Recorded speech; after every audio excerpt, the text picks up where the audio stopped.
Hi, it's Jewel, and I am honored to be here to answer this call to unite. I answered my own call in my life when I was quite young, is when I really started this process. I moved out at 15. My dad and I had a difficult relationship. There was abuse and alcohol in the home. And I knew at that time that I should end up a statistic. And I worried about nature versus nurture. If I didn't have good nurture, could I get to know my actual nature? Was happiness a learnable skill if it wasn't taught in my own home? I set out to try and learn these things for myself and did pretty good until I was 18. And I refused to sleep with a boss who propositioned me.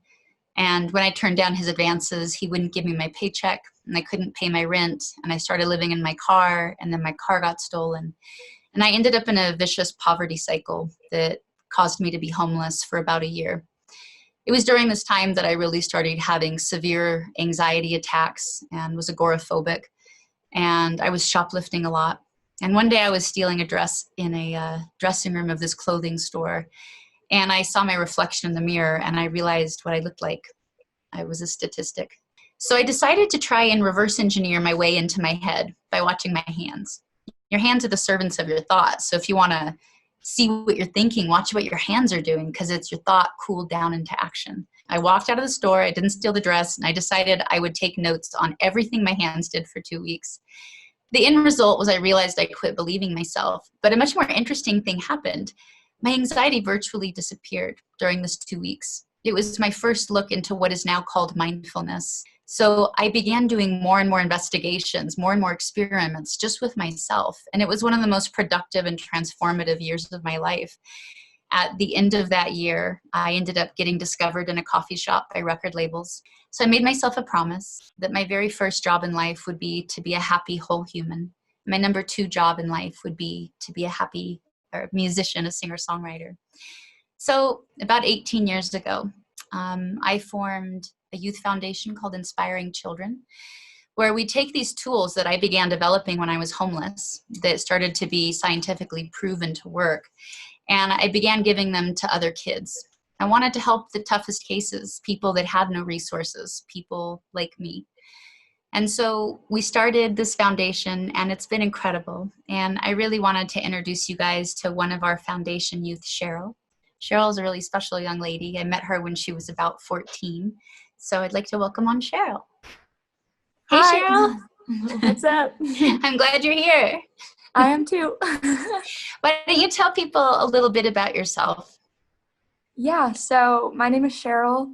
I started in Jewel's program about 5 years ago, and it completely transformed my life.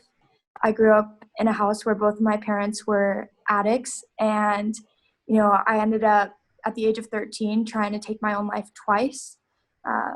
Growing up, my dad always told me that either it was my fault or that I was his savior and the reason for his, suicidal ideation and, his depression and his addiction. And so for me growing up, it was really confusing and I didn't know how to deal with my emotions. And I just had a lot of anger and hatred inside of myself towards both my parents for the things they had done. And, coming into Joel's program, I learned about mindfulness and I realized that I wasn't my negative thoughts and feelings and that I had the power to choose happiness in every moment. And so since being part of Jewel's foundation, it didn't allow me to just heal within myself, but then it allowed me to let go of my hatred, my anger, my sadness, towards others. And I was able to heal my relationship with both of my parents. And, now I get to be a part of her program and mentor and help other people. And it's just been a gift. It's been my second chance at life. So one of the most important things to me about mindfulness is realizing not every thought and feeling is a fact. Not everything our brain comes up with is a fact. We don't have to believe in all of it. I remember meeting you really early on, just after you got out of the hospital. And one of the first exercises we started teaching you was about identifying all the lies in your head.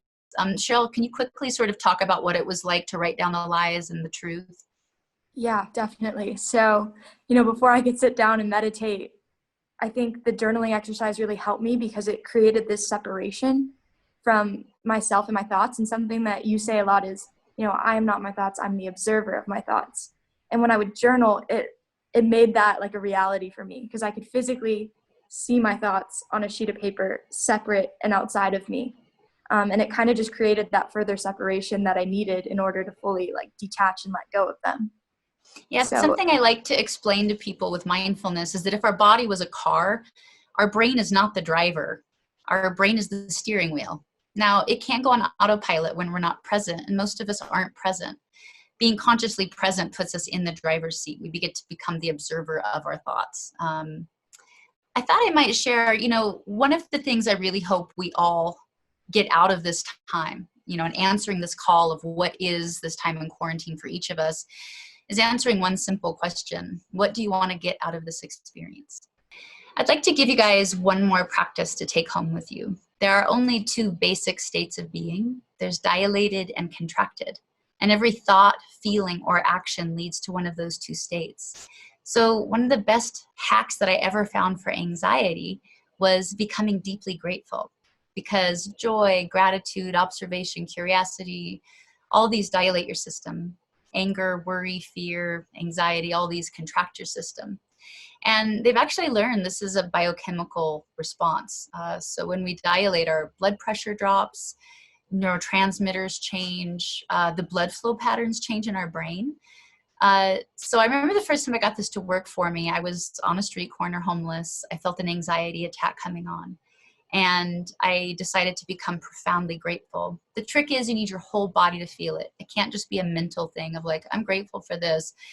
Your whole body has to become profoundly stimulated by that emotion. I remember the sun was shining through this palm tree, and it was casting this beautiful shadow on my skin. And I just became profoundly grateful that I was alive in that moment to feel it. And I was able to ward off my panic attack for the very first time, which was a really big deal. So I want to play a brand new song for you. This is my new song called Grateful, about the power of gratitude.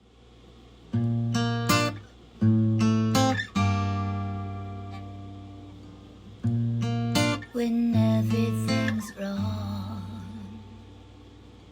when I can't find my song, when darkness is all I see,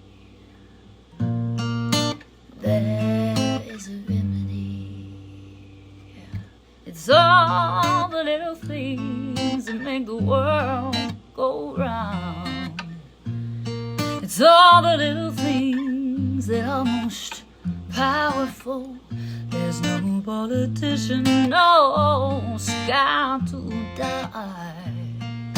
No one can take the love from my heart. And the sun gonna shine in this heart of mine. The sun gonna shine in this heart of mine. The sun gonna shine. Ooh, it's true.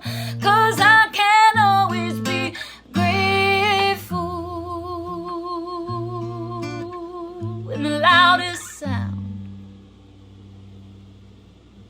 is your own life crashing down. And when your friends they don't come around, there's one true thing I found. It's all the little things, the bells that ring, the green, green grass and the birds that sing. I'm gonna choose the bright side to see. And no one can take that from me. 'Cause the sun